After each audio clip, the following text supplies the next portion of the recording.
Yo, have you heard about Anchor? It's the easiest way to make a podcast. Let me explain. It's free. There's creation tools that allow you to record and edit your podcast right from your phone or computer. Anchor will distribute your podcast for you so it can be heard on Spotify, Apple Podcasts, and many more. You can make money from your podcast with no minimum listenership. It's everything you need to make a podcast in one place. Download the free Anchor app or go to anchor.fm to get started.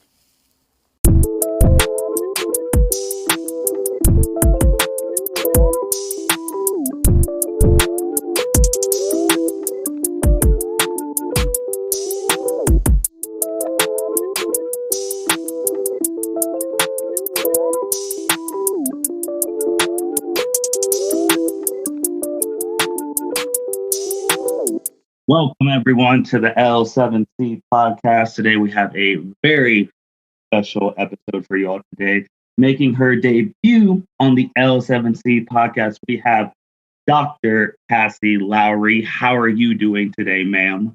I'm doing well today. It's definitely interesting since we just switched times. Now, that is the truth. That is the truth. And since it's your first episode on the L7C Podcast, we are very excited to have you, as we are going to be talking about some very interesting stuff. We're going to be talking about CrossFit and feminism. And before we get into that, do you mind if I call you Kassie during this podcast? Please call me Kassie. Perfect. So first, Kassie, I guess just a little introduction since it's your first one on here, who you are and what do you do? Yeah, so obviously my name's Kassie, and I am a postdoctoral fellow right now in psychology. I work with kids, specifically in neuropsychology, looking at kids that have autism and developmental disabilities. So I'm the person you go to when you're trying to figure out how to best help your kid. Nice, easy, efficient answer. So what we're talking about, CrossFit and feminism, like what got you into CrossFit? So CrossFit's always been kind of like a really interesting thing to me. Unfortunately, as many people know, it's pretty expensive. So it takes a while for you to be able to kind of hit the, income level that really you need in order to be able to afford it. But I had finally hit that point in my life when I was in Florida, and I had a lot of I had a friend the first year I was in Florida, but I really wanted to open up and find more kind of friends. I have a friend group, somebody I can connect with. And exercise has always been a way for me to kind of decompress from the day. So I thought CrossFit was kind of a 2-in-1 for that. Instead of trying to find people individually, I saw what CrossFit could be as a community, and I really enjoyed that. And I just got hooked after that, to be honest. So what made you go the CrossFit route? Why didn't you want to do Olympic weightlifting or bodybuilding or anything like that? So, I've never done Olympic weightlifting or bodybuilding, and I wasn't really focused on how my body necessarily looked when I was going into this. I think the biggest piece overall is just the fact that CrossFit's known for being a community. It's known for kind of bringing people together. And I think that there are definitely group classes that you can go to, but not everybody really shows up all the time. Whereas CrossFit's kind of seen almost like a family, especially depending on what box you go to or gym. I guess is really what I should clarify there. Lots of people don't know what a CrossFit box is, but it's really just CrossFit gym, but we call it a box. That is very interesting. Very good to know, because I actually didn't know that either. So with the community and things like that, and you've been doing it for a couple of years now, right? Yeah, I'm going into my second year, I think. In August, it'll probably be year 2. So how has CrossFit changed your life? Has it changed it for the better, or hopefully not the worse? No, it hasn't changed it for worse. So, I've always gone through kind of spurts of exercise groups that I like. At one point I was running a lot. I've always been a little bit more drawn to weightlifting. But I'm definitely somebody who tries to run away from cardio almost at all costs at this point in my life. And CrossFit was kind of that nice, cross between the two. haha, CrossFit, right? But I really enjoy like cardio when I have to like throw heavy weights around. Like it makes me feel a lot better about myself because like I get to see what my body can truly do rather than like just running on a treadmill with like no real, I guess, like end point other than like a number, which while is great. And I think that people love running are like totally entitled to that. It's just not my thing. I actually hurt my knees pretty bad running, which is the one thing that like also is kind of helpful in CrossFit is because you almost get like a personal trainer. You're in a group, obviously, but like every coach is very well versed on like how to modify anything that you're doing in order to make it not hurt, because the entire goal of CrossFit is to make sure that you're functionally moving. Like it's a functional fitness movement. It's not a one size fits all. And they really make sure to like do that for you. That makes a lot of sense. And then like with the pros of CrossFit, you talked about the community. So I'm assuming that's a pro of CrossFit. What are like other pros of doing CrossFit? Yeah. So, I mean, I want to touch on the community a little bit more because I really don't know that anybody can ever truly understand like a CrossFit community until you like get into it. I have made some of the best friends that I like could ever imagine in a CrossFit gym. And I think that like we all joke that it's because we go through kind of like this like horrible thing. Like that's what makes no sense about CrossFit is you go in, you like feel like you're near death almost every time that you get through a workout, but like the fact that you survived it and like the community in general just makes sure to like really cheer you on and like not in a way that makes you feel singled out. They truly want you to like really succeed, and everybody's at a different like level in their CrossFit journey. Like there are people who are in their 60s, there are people that are 15, 16 coming in lifting weights for the first time. And really what the CrossFit community is about is making sure that everybody feels welcome. Like it has nothing to do with like how you look or how much you can lift. Like anytime somebody hits a PR, whether it be 20 pounds or 350 pounds, everybody's there to cheer you on. And the thing with that is like, even though we do a lot of stuff in the box, we actually make a really big effort to like get outside of the box. And like, these are people you like form long lasting relationships with. I had friends in Florida that really supported me through a really tough time in my life. And I don't know that I would have had that otherwise. So the community part's like really a huge part of CrossFit. And I mean, there's been some controversy with CrossFit itself, but like the communities that are at our levels are all very like great. And it's really just about finding your fit. As for like other kind of pros of CrossFit, like I love CrossFit because I get to see what my body does. Like I don't necessarily go in, and it's not one where I think about how people are like looking at me. I think about like how much weight can my body lift? How much better can I get at this movement? Because there's constantly like tweaking of how you lift things to make sure that you don't hurt yourself. Because I think one of the huge misconceptions is that you go in, you throw a bunch of weights around, and then like you hope for the best, basically. And that's really not what it's about. Your coach is literally watching you at every second, making sure that you're not going to basically like maim yourself or kill yourself by lifting really heavy weight, which I think where CrossFit gets a really bad rep. Because unless you've been in a box, like you don't recognize how often like your coach is correcting you, and they do it in a way that isn't demeaning. Like they make sure that it's so you know that you're not going to hurt yourself. Because anybody who goes in and tries to throw around like 150 to 200 pounds, like there's a pretty good chance that you're going to like not kill yourself, but hurt yourself pretty severely if you're like not able to do the movement correctly. Because I can lift lots of weight poorly, and then my back hurts real bad the next day. So I mean, it's like getting an individualized, really like workout, like coach, but you're in a community that's really like helping you to like achieve the next thing. Yeah, I mean, I think the biggest part is the fact that like I love CrossFit because I got to see how my body works. And I've been somebody who's struggled with my weight throughout my entire life. And the CrossFit box is like the one place that I don't worry about that. Like I worry about my body composition in order to like execute things, but not because of aesthetics anymore. If that makes sense. That makes sense. And then with the cons, you brought up the money, that it's hard to get in financially wise.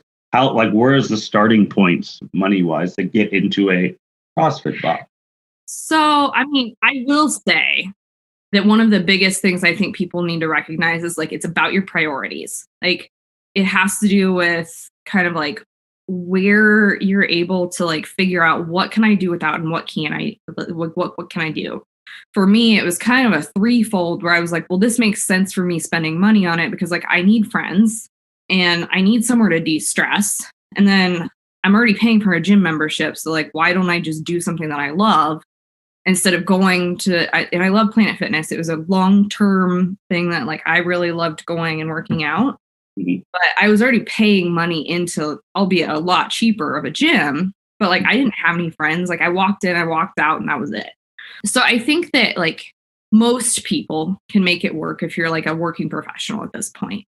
I think whether or not you're going to have all the fancy bells and whistles is a different thing. I was living on like 25 grand, I think the year before, in a pretty expensive area. So like, it just wasn't doable for me.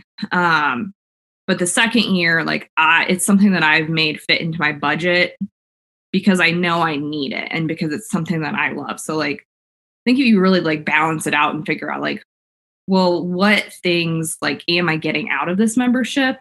Because lots of places will actually like help with coaching, like nutrition as well. We do a bunch of things at my new CrossFit gym that is like wellness related as well. So like you get a lot more than like just CrossFit, if that makes sense. That does. It's really about like trying to balance out like what exactly are you looking for versus like what are you willing to spend. I think that's always the first thing that people are like, well, I can't do it because it's way too expensive. Well, that might be true, but there are also different gyms that offer different kind of like packages too that helps. If you're not a nutcase like me and don't go 6 days a week, then you can probably buy one that's not the unlimited package, but that's just where I was. Got you. Makes a lot of sense.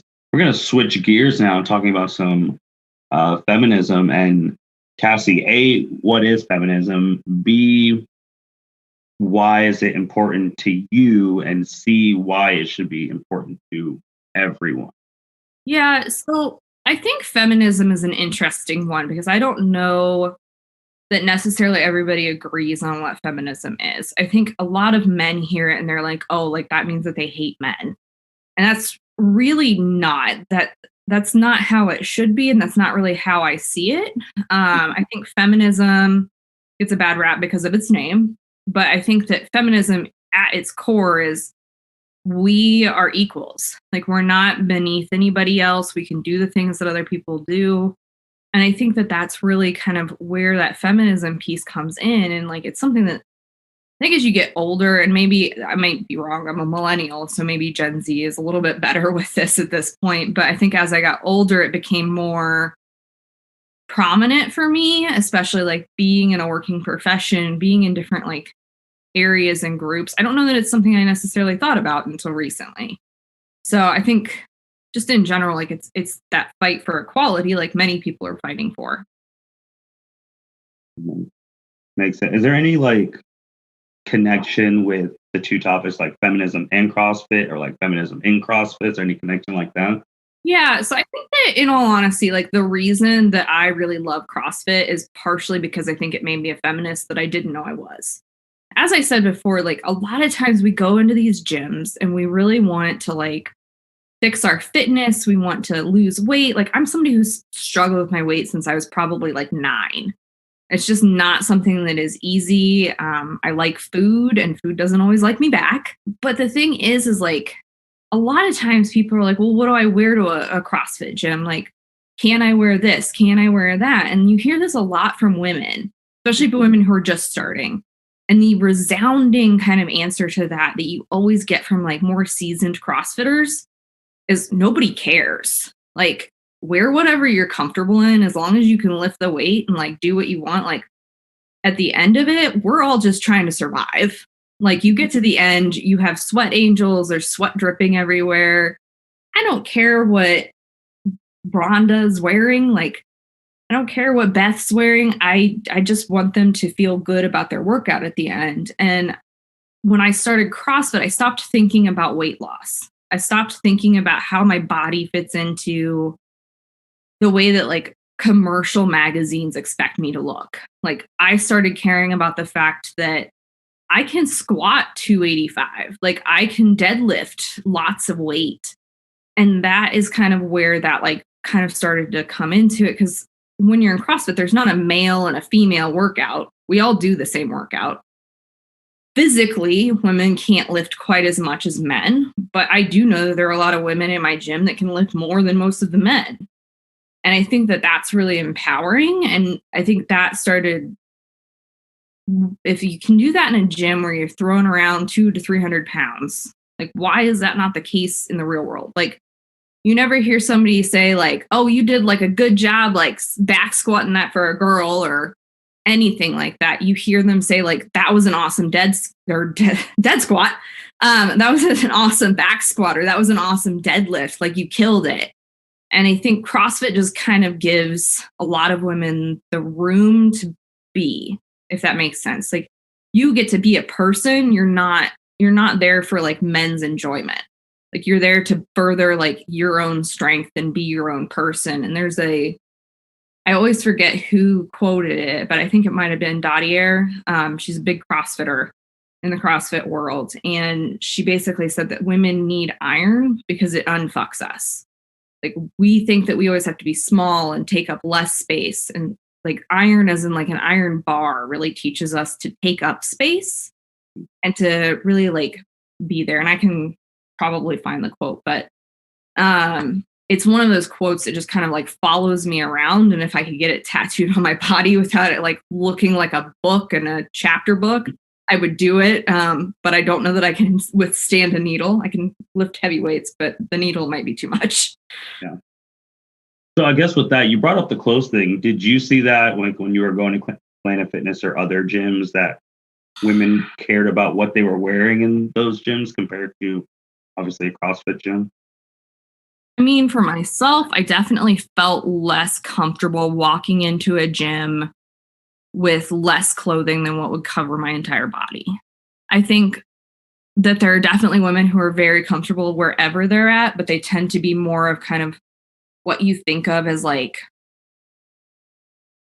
a standard magazine, kind of like fitness. And I don't mean that in any like bad way. Like I want people to wear whatever they want to wear. I just saw less of like the willingness to wear whatever they wanted to wear in Planet Fitness versus like when I go to a CrossFit gym. Like you might show up at a CrossFit gym with like 2 or 3 layers on because it's cold, especially if you're in the middle of the Midwest in the winter.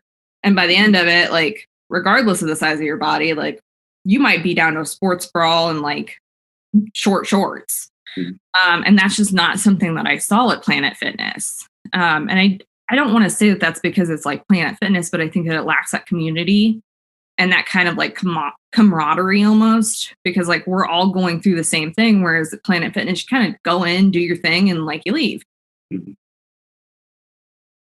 That's absolutely right. So like going forward with yourself, where do you see your CrossFit journey going? Do you plan on doing competitions? Do you want to like ascend up those ranks, or do you want to just do like you keep doing what you're doing and then maybe enter like a local competition here and there? I definitely like want to do like local competitions. I don't know that I'm ever going to be like, I started my like journey a little bit later than most people, I think, in CrossFit. I've never been somebody who's been like super excited about like going and like doing huge competitions. If that ends up being in the cards for me, I definitely wouldn't like turn it down. But like I get pumped about every time that my PR goes up, every time that my like kind of like physical ability is able to get there. So I don't want to rule anything out, but right now I think I'd be happy just kind of continuing what I'm doing and seeing how we go from there. As far as in the future, I think that there's a lot like mental health wise that kind of gets me a little excited about like potentially down the road, like incorporating I guess, kind of like therapy or like self-esteem groups into CrossFit. I think that there's a lot there. And I think that will require much more research. But that his kind of like a long-term goal is to maybe figure out how to like incorporate that into the wellness kind of transition that we've had in the world, especially the United States recently, about like battling obesity and things like that, so that kids can feel good about themselves. And I don't want them to get focused on like, you need to lose weight to feel good about yourself. Like if you're healthy, you're healthy. Let's do things that you enjoy to get you kind of where you need to go. No, that makes a lot of sense. Actually, Kassie, we're nearing the end. Is there anything else that you wanted to hit on, talk about in your first episode? How are you feeling? Good. I think that the biggest thing that I want people to know is like CrossFit isn't something that you have to lose weight for. It's not something that you have to be in shape for. I think I had taken almost an entire year off of like working out before I went into a CrossFit gym. So like I had the membership. I just wasn't necessarily using it as well as I should have. And I think that a lot of people get intimidated. Like most CrossFit boxes are just normal people. And they just want you to feel welcome. But one of the big things is like, sometimes the members are just as shy as like the new people. So if you don't immediately feel like you fit in, like don't feel scared to like walk up to somebody and say, hey, like what's going on? Like, can you show me how to do this? Most people are excited when you ask them about it. We get very excited, which is where the joke comes in that CrossFitters and vegans, like what are they going to talk about? Probably either CrossFit or veganism, because we both get crap for talking about our passions. But I mean, like you ask a CrossFit or anything and they're going to be super excited to tell you how to do everything and anything, and probably more than you're even ready for. No, that's super, super sweet. So we are reaching the end. And since it is Women's History Month, I'm going to go with my typical spiel closing that you guys hear every time. And then I'm going to let Kassie close the episode. So obviously, thank you everyone for listening to the L7C podcast. Thank you, Kassie, for being on. We hope to have you again someday. Make sure you like, rate, comment, subscribe on anything that you listen to: Apple Music, Google Podcasts, YouTube, Spotify. And yeah, we are just keep it on, and make sure you check out everyone else's episodes. And Kassie, the floor is yours. So I know that it is National like Women's History Month, and I think that is awesome. And I want everybody to just go out and like learn as much about women's history as you possibly can. I think it's something that we can all be a little bit more in tune with. I know that a lot of times like it tends to kind of get brushed under the rug or things like that. But women especially, like I want you to know where your roots came from and see what you can do next, because there are women out there that are going to continue to make new waves, and I can't wait to read about it in 10 years. And with that being said, the Dr. Kassie Lowery is out of here. Thank you everyone for listening to the L7C podcast. You guys take care. Thank you for listening to this episode of the L7C Podcast. Be sure to like, rate, review, and subscribe to the channel. Follow us on all social media platforms, and we'll be talking to you guys soon. Take care.